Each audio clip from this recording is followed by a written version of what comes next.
ರಾಜ್ಯದಲ್ಲಿ ಕಬ್ಬು ಬೆಳೆಗಾರರ ಪ್ರತಿಭಟನೆ ತೀವ್ರ ಸ್ವರೂಪವನ್ನು ಪಡೆದುಕೊಳ್ಳುತ್ತಾ ಇದೆ. ರಾಜ್ಯ ಸರ್ಕಾರ ನಮ್ಮ ಬೇಡಿಕೆಗಳನ್ನು ಈಡೇರಿಸಬೇಕು ಅಂತ ಆಗ್ರಹಿಸಿ ಕಳೆದ ಹಲವು ದಿನಗಳಿಂದ ನಡೀತಾ ಇರುವಂತಹ ಪ್ರತಿಭಟನೆ ಇವತ್ತು ಮುಂದುವರೆದಿದೆ. ತೀವ್ರ ಸ್ವರೂಪ ಪಡೆದಿದೆ ಕಬ್ಬು ಬೆಳೆಗಾರರ ಹೋರಾಟ. ರಾಜ್ಯ ಸರ್ಕಾರ ಸಂಧಾನ ಮಾಡುವಂತ ಪ್ರಯತ್ನವನ್ನ ಮಾಡಿದರೂ ಕೂಡ ಅದು ವಿಫಲವಾಗಿದೆ. ಬೆಳಗಾವಿಯಲ್ಲಿ 8ನೇ ದಿನವೂ ಕೂಡ ಅಹೋರಾತ್ರಿ ಪ್ರತಿಭಟನೆ ನಡೀತಾ ಇದೆ. ಕುರ್ಲಾಪುರ ಕ್ರಾಸ್ ಬಳಿ ರೈತರ ಪ್ರತಿಭಟನೆ ಮುಂದುವರೆದಿದೆ. ಕಬ್ಬು ದರ ವಿಚಾರದಲ್ಲಿ ರಾಜ್ಯ ಸರ್ಕಾರ ಇಕ್ಕಟ್ಟಿಗೆ ಸಿಲುಕಿದೆ. ಪ್ರತಿ ಟನ್ ಕಬ್ಬಿಗೆ 3,500 ದರ ನಿಗದಿಗೆ ಇವತ್ತು ಸಂಜೆ ಡೆಡ್ಲೈನ್ ಕೊಟ್ಟಿದ್ದಾರೆ ರೈತರು. SAP ಜಾರಿ ಮಾಡುತ್ತಾ ರಾಜ್ಯ ಸರ್ಕಾರ ಅನ್ನುವಂತ ಪ್ರಶ್ನೆ ಇಲ್ಲಿ ಮೂಡ್ತಾ ಇರೋದು. ಯಾಕಂತಂದ್ರೆ ರೈತರು ಕೇಳ್ತಾ ಇರೋದು ಅದನ್ನೇ. ಸ್ಟೇಟ್ ಅಡ್ವೈಸರಿ ಪ್ರೈಸ್ ನಿಗದಿಯಾಗ್ಲಿ ಅಂತ ರೈತರು ಕೇಳ್ತಾ ಇದ್ದಾರೆ. ಕೇಂದ್ರ ಸರ್ಕಾರ FRP ನಿಗದಿ ಮಾಡಿದೆ, ಅದರಲ್ಲಿ ನಮಗೆ ನ್ಯಾಯ ಸಿಗ್ತಾ ಇಲ್ಲ. ರಾಜ್ಯ ಸರ್ಕಾರ ಮುಂದೆ ನಿಂತು ಈ ಸಮಸ್ಯೆಯನ್ನು ಬಗೆಹರಿಸಬೇಕು. ಸಕ್ಕರೆ ಕಂಪನಿಯ ಮಾಲಕರು, ಸಕ್ಕರೆ ಫ್ಯಾಕ್ಟರಿಯ ಮಾಲಕರು ಮತ್ತು ನಮ್ಮ ಮಧ್ಯೆ ಇರುವಂತಹ ಈ ಸಮಸ್ಯೆಯನ್ನು ಬಗೆಹರಿಸಬೇಕು. ಕೇಂದ್ರ ಸರ್ಕಾರ FRP ನಿಗದಿ ಮಾಡಿದ್ರೂ ಕೂಡ ನಮಗೆ ಅದರ ಲಾಭ ಸಿಗ್ತಾ ಇಲ್ಲ. ಕೇಂದ್ರ ಸರ್ಕಾರ ಹೇಳುತ್ತೆ 1 ಟನ್ನಿಗೆ 3,550 ರೂಪಾಯಿ FRP, 10.25 ರಿಕವರಿ ಇರುವಂತ ಕಬ್ಬಿಗೆ. ಬಟ್ ಕಳ್ಳಾಟ ಆಡ್ತಿದ್ದಾರೆ ಸಕ್ಕರೆ ಕಾರ್ಖಾನೆಯ ಮಾಲಕರು ಅಂತ ರೈತರು ಹೇಳ್ತಾ ಇದ್ದಾರೆ. ಸಮಸ್ಯೆ ಬಗೆಹರಿಸಬೇಕು ರಾಜ್ಯ ಸರ್ಕಾರ ಅಂತ ಕೇಳ್ತಾ ಇದೆ.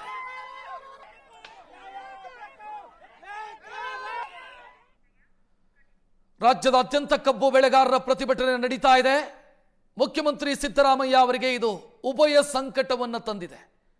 ಯಾಕಂತಂದ್ರೆ ಈ ಹಿಂದೆ ಪ್ರತಿಪಕ್ಷ ನಾಯಕರಾಗಿದ್ದಂತ ಸಂದರ್ಭದಲ್ಲಿ SAP ಜಾರಿಯಾಗಬೇಕು ಅಂತ ಇದೇ ಸಿದ್ದರಾಮಯ್ಯ ಅವರು ಆಗ್ರಹಿಸಿದ್ರು.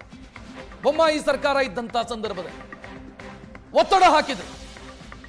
ಸದ್ಯ SAP ಜಾರಿಗೆ ಪ್ರತಿಭಟನಾಕಾರರು ಒತ್ತಾಯಿಸ್ತಾ ಇದ್ದಾರೆ. ಆದರೆ ಕಬ್ಬಿನ ದರ ನಿಗದಿ ಕೇಂದ್ರ ಸರ್ಕಾರದ್ದು ಅಂತ CM ಹೇಳ್ತಾ ಇದ್ದಾರೆ. ಅಂದ್ರೆ ವಿಪಕ್ಷದ ನಾಯಕರಾಗಿದ್ದಂತ ಸಂದರ್ಭದಲ್ಲಿ ಒಂದು ಮಾತು, ಅಧಿಕಾರಕ್ಕೆ ಬಂದಾಗ ಮತ್ತೊಂದು ಮಾತು. ಹಂಗಿದ್ರೆ ತಾವು ವಿಪಕ್ಷ ನಾಯಕರಾಗಿದ್ದಂತ ಸಂದರ್ಭದಲ್ಲಿ ಬೊಮ್ಮಾಯಿ ಸರ್ಕಾರ ಇತ್ತು, ಆಗ ನೀವೇ ತಾನೇ ಆಗ್ರಹಿಸಿದ್ದು SAP ಜಾರಿಯಾಗಬೇಕು, SAP ಮುಖಾಂತರ ರೈತರಿಗೆ ಹೆಚ್ಚಿನ ದರ ಕೊಡಬೇಕು ಅಂತ ಕೇಳಿದ್ ನೀವೇ ತಾನೇ. ಈಗ ನೀವೇ ಅಧಿಕಾರದಲ್ಲಿದ್ದೀರಿ, ನೀವು ಮರೆತು ಇದ್ದೀರಾ ಅದನ್ನ ಅನ್ನೋ ಪ್ರಶ್ನೆಯನ್ನ ಕಬ್ಬು ಬೆಳೆಗಾರರು ಕೇಳ್ತಾ ಇದ್ದಾರೆ. ಬೊಮ್ಮಾಯಿ ಸರ್ಕಾರ ಇದ್ದಾಗ ಕಬ್ಬಿನ ಉಪ ಉತ್ಪನ್ನಗಳ ಲಾಭಾಂಶವನ್ನ 150 ರೂಪಾಯಿ ರೈತರಿಗೆ ಕೊಡಬೇಕು ಅನ್ನುವಂಥ ನಿರ್ಧಾರವನ್ನು ತೆಗೆದುಕೊಳ್ಳಲಾಯಿತು SAP. ಆದರೆ ಅದು ಕೋರ್ಟಿಗೆ ಹೋಯಿತು. ಕೋರ್ಟಿಗೆ ಹೋದಂತ ಸಂದರ್ಭದಲ್ಲಿ ಸರ್ಕಾರ ಬದಲಾಯಿತು. ಇದೇ ಸರ್ಕಾರ ಅಫಿಡವಿಟ್ ಹಾಕ್ತು, ನಾವು ಅದನ್ನು ಇತ್ಯರ್ಥ ಮಾಡ್ತೀವಿ ಅಂತ ಕೋರ್ಟ್ ಮುಂದೆ. 1.5 ವರ್ಷ ಆಯಿತು, ಇತ್ಯರ್ಥನೂ ಮಾಡಿಲ್ಲ. ಕಬ್ಬು ಬೆಳೆಗಾರರಿಗೆ ಏನು ಸಿಕ್ಕಿದ್ದೂ ಇಲ್ಲ. ಸಿದ್ದರಾಮಯ್ಯ ಅವರು ವಿಪಕ್ಷ ನಾಯಕರಾಗಿದ್ದಂಥ ಸಂದರ್ಭದಲ್ಲಿ ಸ್ಟೇಟ್ ಅಡ್ವೈಸರಿ ಪ್ರೈಸ್ ಅನ್ನ ನಿಗದಿ ಮಾಡಬೇಕು ಅಂತ ಕೇಳಿದ್ರು. ಕರೆಕ್ಟ್, ಅವ್ರು ಕೇಳಿದ್ದು. ಬೊಮ್ಮಾಯಿ ಸರ್ಕಾರ ಮಾಡಿತ್ತು ಕೂಡ, ಪ್ರಯತ್ನ ಮಾಡಿತ್ತು ಕೂಡ. ಆದರೆ ಈಗ ಅವರು ಅಧಿಕಾರಕ್ಕೆ ಬಂದಿದ್ದಾರೆ ಸಿದ್ದರಾಮಯ್ಯ, ಹಳೆಯದನ್ನು ಮರ್ತಿದ್ದಾರೆ. ನಿನ್ನೆ ಹೇಳ್ತಾರೆ ಕಬ್ಬಿಗೆ ಬೆಲೆ ನಿಗದಿ ಮಾಡೋದು ಅದು ಕೇಂದ್ರ ಸರ್ಕಾರದ ಕೆಲಸ ಅಂತ ಹೇಳ್ತಾರೆ. ಹಂಗಿದ್ರೆ ಉತ್ತರ ಪ್ರದೇಶ, ಹರಿಯಾಣ, ಗುಜರಾತ್ ಈ ಸರ್ಕಾರಗಳೆಲ್ಲ ಹೆಂಗ್ ಕೊಡ್ತಿದ್ದಾವೆ?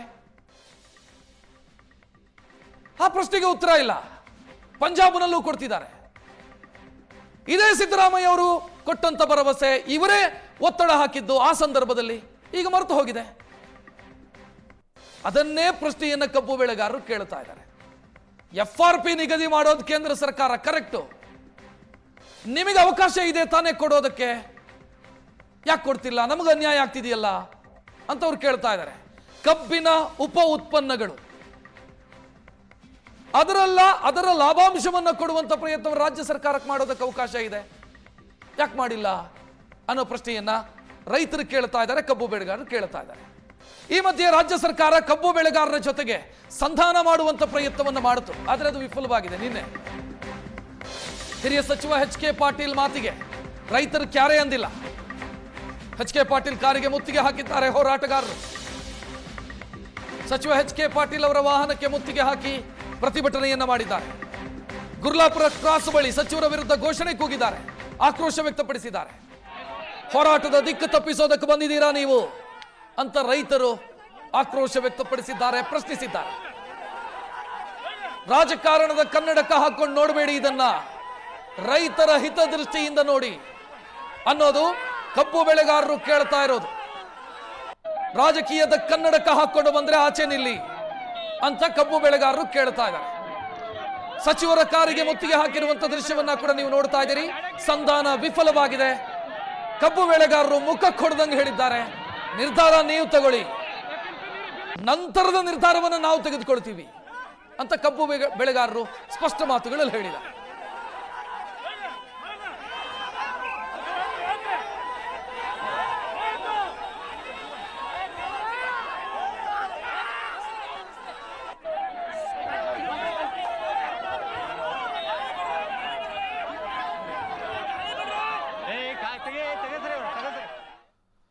ಈ ಮಧ್ಯೆ ರಾಜ್ಯ ಸರ್ಕಾರ ಇಕ್ಕಟ್ಟಿಗೆ ಸಿಲುಕಿರೋದು ಸ್ಪಷ್ಟವಾಗಿ ಕಾಣ್ತಾ ಇದೆ.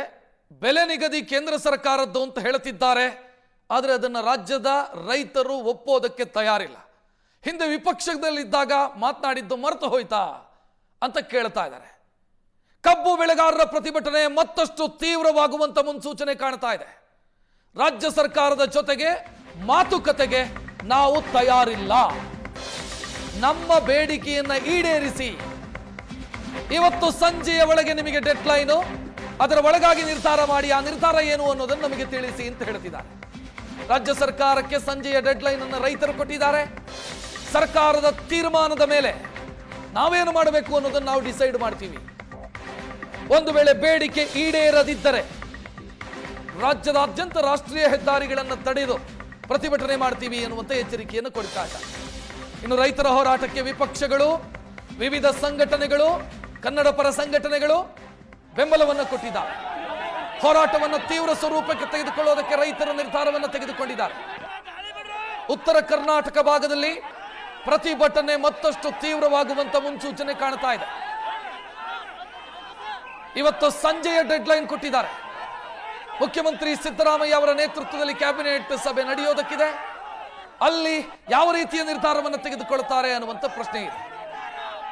ಇದೇ ಸಿದ್ದರಾಮಯ್ಯ ಸರ್ಕಾರ 2013ರ ಸಂದರ್ಭದಲ್ಲಿ ಇದೇ ರೀತಿ ಪ್ರತಿಭಟನೆ ಆಯಿತು, ರಾಜ್ಯದಾದ್ಯಂತ ಪ್ರತಿಭಟನೆ ಆಯಿತು. ವಿಠಲ್ ಅರಭಾವಿ ಎನ್ನುವಂತ ರೈತರೊಬ್ಬರು ಆತ್ಮಹತ್ಯೆಗೆ ಶರಣಾದರು, ಕಬ್ಬು ಬೆಳೆಗಾರರು.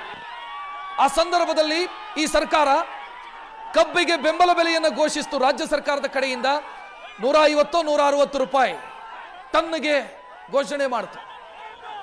ಆಗ ಪ್ರಕಾಶ್ ಹುಕ್ಕೇರಿ ಅವರು ಸಚಿವರಾಗಿದ್ದರು. 300 ಕೋಟಿ ರೂಪಾಯಿ ಫಂಡ್ ಅನ್ನ ಸರ್ಕಾರ ಅದಕ್ಕೆಂತಲೇ ಎತ್ತಿಡ್ತು. 165 ಅಂತ ಅನ್ಸುತ್ತೆ ಒಂದು ಟನ್ಗೆ. ಹಿಂದೆ ಇದೇ ಸಿದ್ದರಾಮಯ್ಯ ಅವರು ಮುಖ್ಯಮಂತ್ರಿ ಆಗಿದ್ದಾಗ ವಿಠಲ ಅರಭಾವಿ ಎನ್ನುವಂತ ರೈತರೊಬ್ಬರು ಆತ್ಮಹತ್ಯೆಗೆ ಶರಣಾದರು.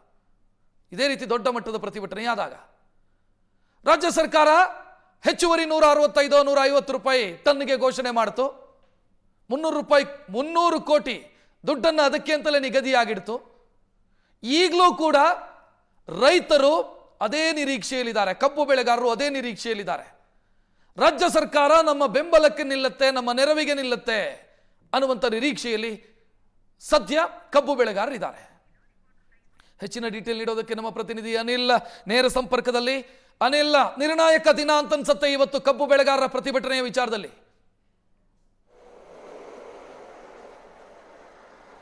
ಹೌದು ರಕ್ಷತ್, ಕಳೆದ 8 ದಿನಗಳಿಂದ ಕಬ್ಬಿನ ದರ ನಿಗದಿ ಮಾಡಬೇಕಂತೇಳಿ ರೈತರು ಅಮರನವಂತಾಗಿ ಏನು ಸತ್ಯಾಗ್ರಹವನ್ನು ನಡೆಸ್ತಿರುವಂಥದ್ದು. ಅದರಲ್ಲೂ ಪ್ರಮುಖವಾಗಿ ಬೆಳಗಾವಿ ಜಿಲ್ಲೆಯ ಮೂಡಲಗಿ ತಾಲೂಕಿನ ಗುರ್ಲಾಪುರ ಕ್ರಾಸ್ನಲ್ಲಿ ಈ ಒಂದು ಹೋರಾಟ ನಡೀತಿರುವಂಥದ್ದು. ನೋಡಿ, ಅಕ್ಟೋಬರ್ 29ಕ್ಕೆ ಈ ಹೋರಾಟ ಆರಂಭ ಆಗಿರುವಂಥದ್ದು. ಅಕ್ಟೋಬರ್ 3 ಬಂದರೂ ಕೂಡ ಸರ್ಕಾರ ರೈತರ ಬೇಡಿಕೆಗಳನ್ನು ಏನಿದ್ದಾವೆ, ರೈತರ ಸಮಸ್ಯೆ ಏನಿದ್ದಾವೆ ಅಂತೇಳಿ ಇಲ್ಲಿ ಸಚಿವರು ಆಗಿರ್ಬೋದು, ಅಥವಾ ಜಿಲ್ಲಾಡಳಿತ ಆಗಿರ್ಬೋದು, ಅಥವಾ ಸರ್ಕಾರ ಯಾರು ಕೂಡ ಒಬ್ಬರು ಹೋಗಿ ಕೇಳಿರಲಿಲ್ಲ. ಯಾವಾಗ ರೈತರು ನಾವು ರಾಜ್ಯ ಹೆದ್ದಾರಿ ತಡೆಯೋದನ್ನು ನಿಲ್ಲಿಸ್ತೀವಿ, ಇನ್ನು ಮುಂದೆ ರಾಷ್ಟ್ರೀಯ ಹೆದ್ದಾರಿಯನ್ನು ತಡಿತೀವಿ ಅಂತ ಯಾವಾಗ ಎಚ್ಚರಿಕೆಯನ್ನು ಕೊಡ್ತಾರೆ, ಅವಾಗೇ ಸರ್ಕಾರ ಎಚ್ಚೆತ್ತುಕೊಂಡಿರುವಂಥದ್ದು. ನಿನ್ನೆ ಅಷ್ಟೇ ಸಚಿವ ಎಚ್ ಕೆ ಪಾಟೀಲ್ ಪಾಟೀಲ್ರನ್ನ ಪ್ರತಿಭಟನಾ ಸ್ಥಳಕ್ಕೆ ಕಳಿಸಿತ್ತು. ಪ್ರತಿಭಟನಾ ಸ್ಥಳಕ್ಕೆ ಕಳಿಸಿರ್ತಕ್ಕಂಥ ಸಂದರ್ಭದಲ್ಲಿ ರೈತರು ಕೂಡ ಒಂದು ನಿರೀಕ್ಷೆಯನ್ನು ಇಟ್ಕೊಂಡಿದ್ರು. ಸರ್ಕಾರ ನಮಗೆ 3,500 ರೂಪಾಯಿಯನ್ನ ದರ ಘೋಷಣೆ ಮಾಡುವ ಸಲುವಾಗಿನೇ ಎಚ್ ಕೆ ಪಾಟೀಲ್ ಅವರು ನಮ್ಮ ಬಳಿ ಕಳಿಸ್ತಾ ಇದೆ ಅನ್ನುವಂಥ ನಿರೀಕ್ಷೆ ಇಟ್ಕೊಂಡಿದ್ರು. ಆದರೆ ಎಚ್ ಕೆ ಪಾಟೀಲ್ ಅವರು ಬಂದು ನೀವು 10 ಜನ ನಿಯೋಗ ಬೆಂಗಳೂರಿಗೆ ಬನ್ನಿ, ನಾವು ಸಿದ್ದರಾಮಯ್ಯನವ್ರನ್ನ ಭೇಟಿ ಮಾಡಿಸ್ತೀನಿ, ಅಷ್ಟು ಮಾತ್ರ ನನ್ನ ಕಡೆ ಸಾಧ್ಯ ಅನ್ನುವಂಥ ಹೇಳಿಕೆ ನೀಡಿದ್ದು ಸಾಕಷ್ಟು ರೈತರ ಆಕ್ರೋಶಕ್ಕೂ ಕೂಡ ಕಾರಣವಾಗಿತ್ತು. ಹೀಗಾಗಿ ಈಗ ಎಚ್ ಕೆ ಪಾಟೀಲ್ ಅವರು ನಿನ್ನೆ ಅಷ್ಟೇ ಹೋಗಿರುವಂಥದ್ದು ಬೆಂಗಳೂರಿಗೆ. ಹೀಗಾಗಿ ಅವರು ಬರಿಗೈಯಲ್ಲಿ ಬಂದು ಬರಿಗೈಯಲ್ಲಿ ಹೋಗಿದ್ದಕ್ಕೂ ಕೂಡ ಸಾಕಷ್ಟು ಆಕ್ರೋಶಗಳು ವ್ಯಕ್ತವಾದ ಹಿನ್ನೆಲೆಯಲ್ಲಿ ಅವರ ಕಾರಿಗೆ ಮುತ್ತಿಗೆ ಹಾಕುವ ಪ್ರಯತ್ನಗಳು ಕೂಡ ನಿನ್ನೆ ಆದವು. ಈಗ ಎಚ್ ಕೆ ಪಾಟೀಲ್ ಅವರು ಬೆಂಗಳೂರಿಗೆ ಹೋಗಿದ್ದಾರೆ. ಇನ್ನೇನು ಕೆಲವು ಕ್ಷಣಗಳಲ್ಲಿ ಸಿದ್ದರಾಮಯ್ಯನವರ ಭೇಟಿಗೂ ಕೂಡ ಅವರು ಮುಂದಾಗಿರುವಂಥದ್ದು. ಇವತ್ತು ಸಂಜೆ 6 ಗಂಟೆವರೆಗೆ ರೈತರು ಡೆಡ್ಲೈನ್ ಅನ್ನು ಸರ್ಕಾರಕ್ಕೆ ಕೊಟ್ಟಿರುವಂಥದ್ದು. ಇವತ್ತೇನಾದರೂ ದರ ನಿಗದಿ ಮಾಡದೇ ಇದ್ದರೆ ನಾಳೆ ಇಡೀ ಕರ್ನಾಟಕದ ರಾಷ್ಟ್ರೀಯ ಹೆದ್ದಾರಿಗಳು ಸಂಪೂರ್ಣವಾಗಿ ಬಂದ್ ಆಗೋದು ಬಹುತೇಕ ನಿಶ್ಚಿತ. ಯಾಕಂತಂದ್ರೆ ಇಲ್ಲಿ ಪ್ರತಿಭಟನೆಯಿಂದ ನಾವು 3-4 ದಿನದಿಂದ ಕವರ್ ಮಾಡ್ತಿರುವಂಥದ್ದು. ಅಲ್ಲಿ ಬರ್ತಕ್ಕಂಥ ರೆಸ್ಪಾನ್ಸ್ ಏನಿದೆ, ಸಾಕಷ್ಟು ಆಕ್ರೋಶಗಳು ಕೂಡ ರೈತರಲ್ಲಿ ಕಾಣ್ತಿರುವಂಥದ್ದು. ಹೀಗಾಗಿ ನಾಳೆ ಬೆಳಗಾವಿ ಪುಣೆ ಬೆಂಗಳೂರು ಹೈವೇ ಆಗಿರ್ಬೋದು ಅಥವಾ ರಾಷ್ಟ್ರೀಯ ಹೆದ್ದಾರಿಗಳು ಕರ್ನಾಟಕದಲ್ಲಿ ಇರ್ತಕ್ಕಂಥ ಬಹುತೇಕ ರಾಷ್ಟ್ರೀಯ ಹೆದ್ದಾರಿಗಳು ಕೂಡ ಬಂದ್ ಆಗೋ ಸಾಧ್ಯತೆ ಇದೆ. ಕೇವಲ ಕಬ್ಬು ಬೆಳೆಗಾರ ಮಾತ್ರ ಈ ರಾಷ್ಟ್ರೀಯ ಹೆದ್ದಾರಿ ಬಂದ್ ಮಾಡ್ತಿಲ್ಲ, ಅವರಿಗೆ ವೈದ್ಯರ ಸಂಘ ಕೂಡ ಸಪೋರ್ಟ್ ಮಾಡ್ತಿರುವಂಥದ್ದು, ವಕೀಲರ ಸಂಘ ಸಪೋರ್ಟ್ ಮಾಡ್ತಿರುವಂಥದ್ದು, ABP ಸಂಘಟನೆ ABP ಕೂಡ ಸಪೋರ್ಟ್ ಮಾಡ್ತಿರುವಂಥದ್ದು, ಮತ್ತೊಂದೆಡೆ ಕರ್ನಾಟಕ ರಕ್ಷಣಾ ವೇದಿಕೆ ಕನ್ನಡ ಪರ ಸಂಘಟನೆಗಳು ಕೂಡ ಸಪೋರ್ಟ್ ಮಾಡ್ತಿರುವಂಥದ್ದು. ಹೀಗಾಗಿ ಇವತ್ತು ಸಂಜೆ ಒಳಗೆ ಏನಾದರೂ ಸರ್ಕಾರ ತನ್ನ ನಿರ್ಧಾರವನ್ನು ಪ್ರಕಟಿಸದೇ ಹೋದರೆ ನಾಳೆ ಬಹುತೇಕ ಕರ್ನಾಟಕದ ರಾಷ್ಟ್ರೀಯ ಹೆದ್ದಾರಿಗಳು ಕೂಡ ಬಂದ್ ಆಗಿದೆ. ಏನು 3,500 ರೂಪಾಯಿ ಕೊಡಬೇಕು ಅಂತೇಳಿ ಅವ್ರ ಬೇಡಿಕೆ ಇರುವಂಥದ್ದು.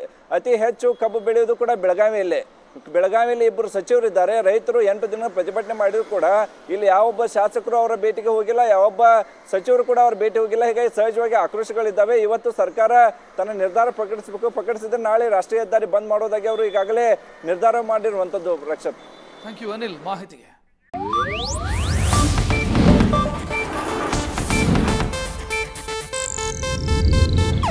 ಇದು ಏಷ್ಯಾನೆಟ್ ನ್ಯೂಸ್ ನೆಟ್ವರ್ಕ್ ಪ್ರಸ್ತುತಿ.